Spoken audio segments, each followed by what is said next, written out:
আসসালামু আলাইকুম ওরহমতুল্লাহি ওয়াবারাকাতুহু।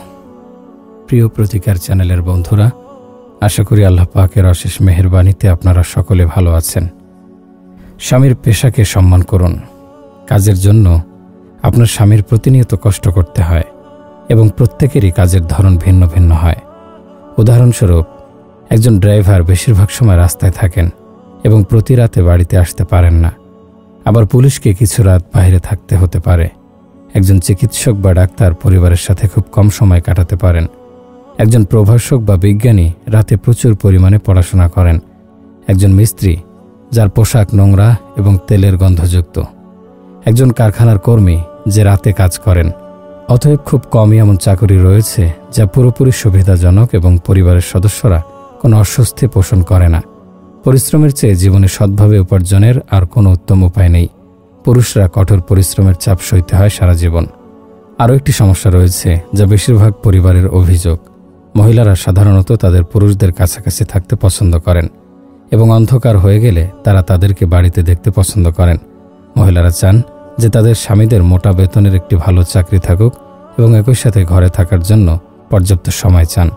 তবে দুর্ভাগ্যক্রমে বেশিরভাগ পুরুষের চাকরি তাদের স্ত্রীর প্রত্যাশা অনুসারে হয় না এবং কিছু পরিবারের জন্যে এটি ঝগড়া এবং তর্কের উৎস হয়ে দাঁড়ায়। একজন ড্রাইভার যিনি কয়েক রাত ধরে রাস্তায় ছিলেন, যিনি ভালো ঘুমোতে পারেননি এবং নিয়মিত খাননি, তিনি বিশ্রাম নিতে এবং পরিবারের সাথে শান্তিতে এবং আরামে সময় কাটাতে তার বাড়িতে প্রবেশ করেন।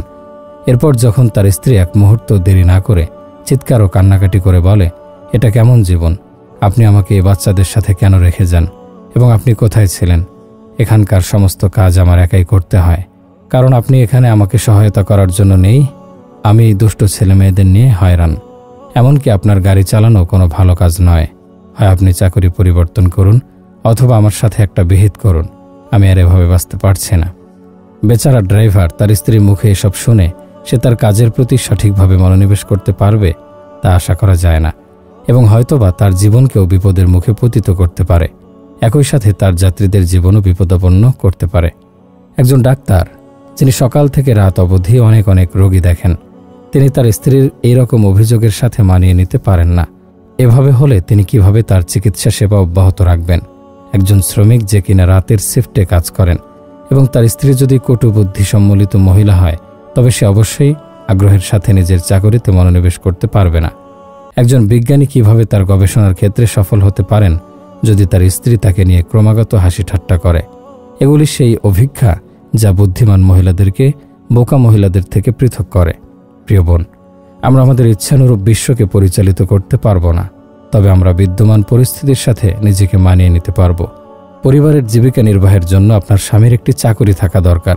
তার চাকরির কিছু শর্ত রয়েছে যার সাথে আপনাকে অবশ্যই মানিয়ে নিতে হবে। আপনাকে অবশ্যই আপনার পারিবারিক জীবনকে তার কাজ অনুযায়ী পরিচালনা করতে হবে। আপনি কেন সবসময় ক্ষুব্ধ হয়ে তার কাজের দোষ খুঁজে বেড়াবেন?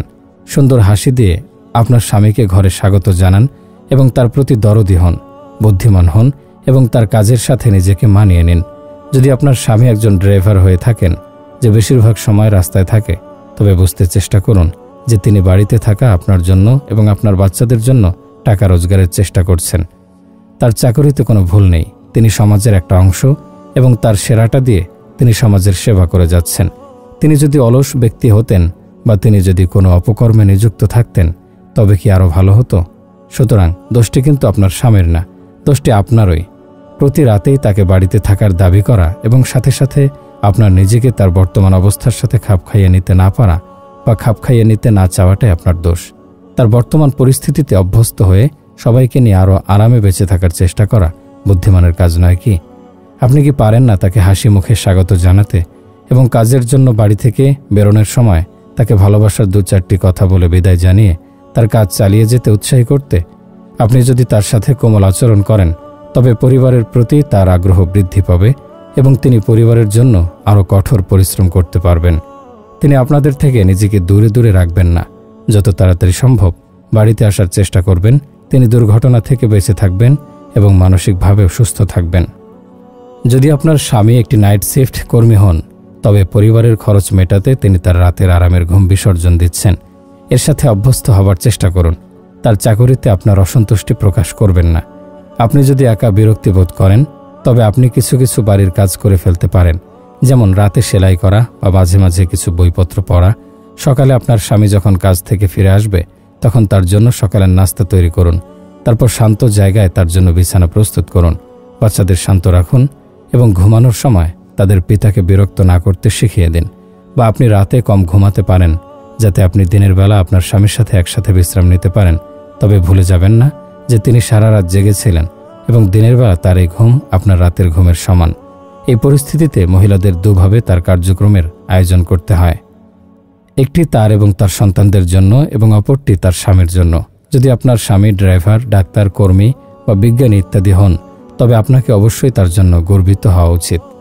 আপনার স্বামী কোনো অলস ভবঘুরে নন বা কোনো অপকর্মের পেশায় নিযুক্ত নন, সুতরাং তার প্রশংসা করুন এবং তার প্রতি আপনার কৃতজ্ঞতা প্রদর্শন করুন। তাকে তার চাকরি ছেড়ে দিতে বলবেন না বা এটা আশা করবেন না যে সে চাকরি ছেড়ে দিক। শুধু তার বিদ্যমান পরিস্থিতির সাথে খাপ খাইয়ে নেওয়ার চেষ্টা করুন। তিনি যদি কোনো নির্দিষ্ট বিষয় নিয়ে পড়াশোনা করছেন বা গবেষণা করছেন, তবে তাকে বিরক্ত করবেন না।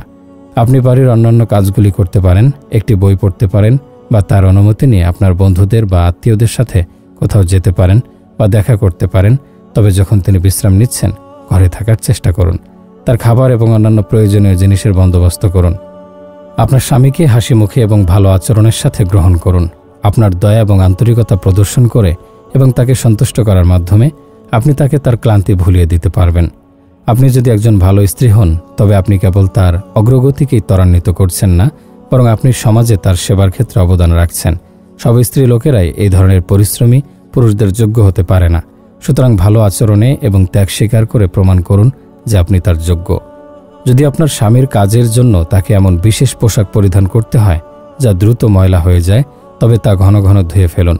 তাকে দোষারোপ করবেন না এবং তার চাকরির জন্য তাকে খারাপ কথা শোনাবেন না। তাকে চাকরি পরিবর্তন করতে বলবেন না। চাকরি পরিবর্তন করা সহজ নয়। মেকানিক হওয়াটা কি কোনো ভুলের কাজ? যেভাবেই দেখুন না কেন, এটি কোনো গুরুত্বপূর্ণ বিষয় নয় এবং এর কারণে একটা পরিবারকে ভেঙে ফেলা মোটেও উচিত নয়। একজন মহিলা আদালতে বিচারককে বলেছিলেন যে তার স্বামীর কাজ কেরোসিন বিক্রি করা এবং এর জন্য সে সবসময় খারাপ গন্ধ পেত এবং এতে সে এই পরিস্থিতিতে থাকতে থাকতে বিরক্ত হয়ে গেছে। আপনার স্বামী হয়তো বেসরকারি বা সরকারি খাতের হয়ে কাজ করছেন এবং তাকে অন্য কোনো শহর বা শহরে তার কাজের জন্য পাঠানো হয়েছে। কিছু লোক এভাবেই অস্থায়ীভাবে বা স্থায়ীভাবে বাস করে থাকেন। পুরুষরা এই পরিস্থিতির সাথে মানিয়ে নিতে বাধ্য হন, তবে কিছু মহিলারা তাদের বাবা মা এবং আত্মীয়দের সাথে থাকতে পছন্দ করেন। এই মহিলারা তাদের রাস্তা, দেয়াল এবং তাদের জন্মভূমির পরিবেশে অভ্যস্ত হয়ে যায় এবং স্বামীর কাজের প্রয়োজনে যখন তাদের জন্মভূমি ছেড়ে যেতে হয়, তখন তাদের স্বামীদের দোষারোপ করে এবং অভিযোগ করতে থাকে যে আমার বাড়ি থেকে আমি কেন দূরে থাকব?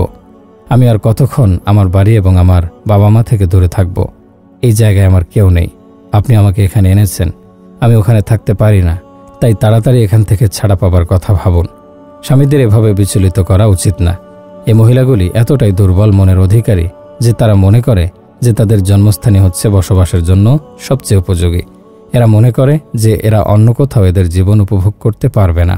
এমনকি মানবজাতি তার নিজের গ্রহের সাথেও সন্তুষ্ট নয়, তাই তারা অন্যান্য গ্রহগুলোতে পা রেখেছে।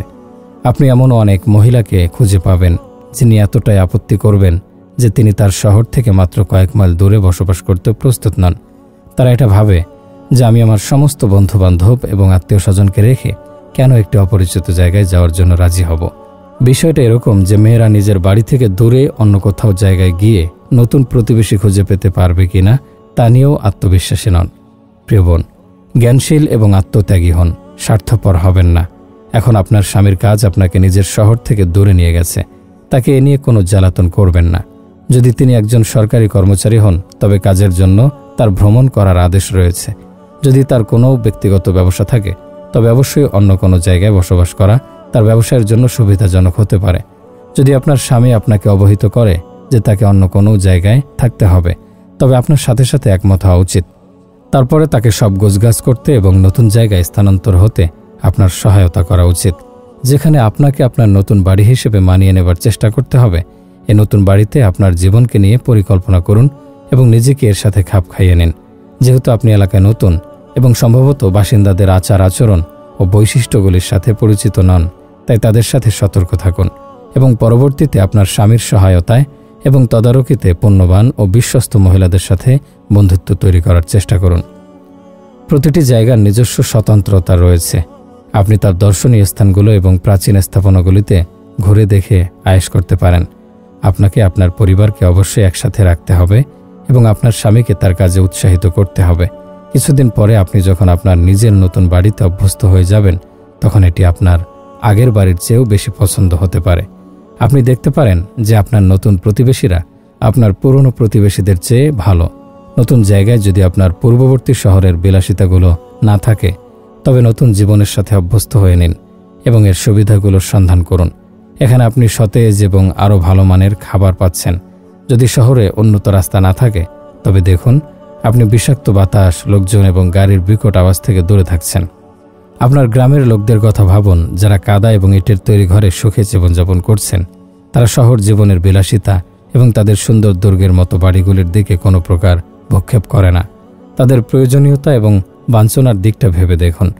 আপনি যদি তাদের কোনোভাবে সহযোগিতা করতে পারেন, তবে তাতে দ্বিধা করবেন না এবং আপনার স্বামীকে তাদের সহায়তা করতে অনুপ্রাণিত করবেন। আপনি যদি জ্ঞানী হন এবং আপনার দায়িত্ব পালন করেন, তবে আপনি নতুন জায়গায় স্বাচ্ছন্দ্যে জীবনযাপন করতে পারবেন। আপনি আপনার স্বামীর উন্নতিতে সহায়ক হতে পারবেন।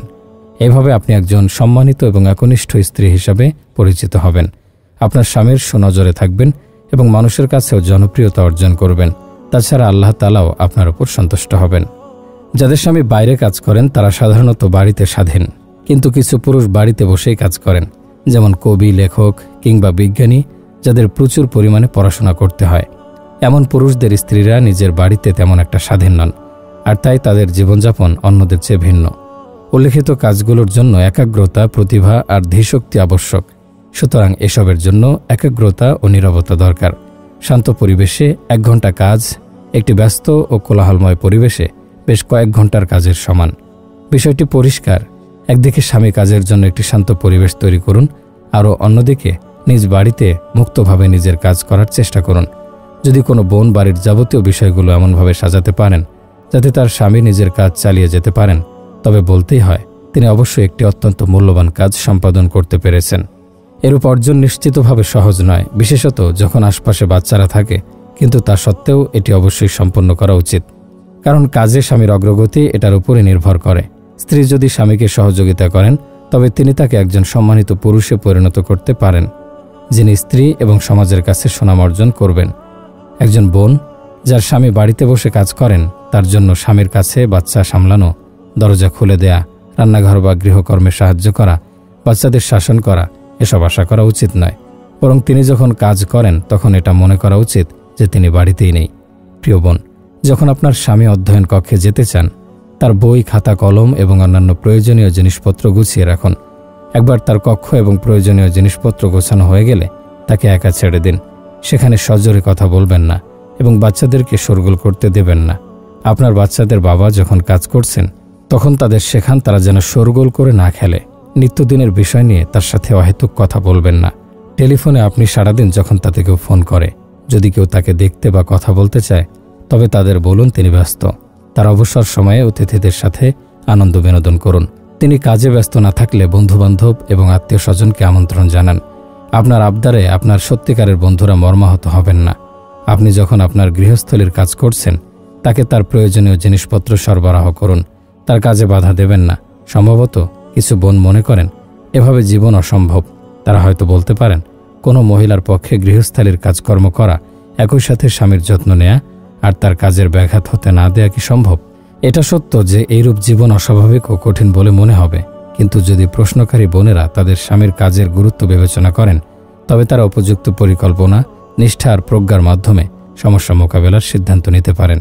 এরূপ পরিস্থিতিতে কিছু বোনের মধ্যে বৈপরীত্য পরিলক্ষিত হয়। অন্যথায় একটি সাধারণ পারিবারিক জীবন পরিচালনা করা অস্বাভাবিক কোনো কাজ নয়। প্রিয় বোন, একটি বই লেখা, একটি উপযুক্ত বৈজ্ঞানিক নিবন্ধ বা দরকারি প্রবন্ধ লেখা, একটি চমৎকার কবিতা লেখা, একটি মূল্যবান চিত্রকর্ম তৈরি করা বা বৈজ্ঞানিক সমস্যা সমাধান করা সহজ কাজ নয়। তবে আপনার নিষ্ঠা এবং সহযোগিতা এটাকে সম্ভব করে তোলে। আপনি কি আপনার বাসনা ত্যাগ করে এবং আপনার জীবনে কিছুটা পরিবর্তনের মাধ্যমে আপনার স্বামীকে তার কাজে সাহায্য করতে প্রস্তুত নন?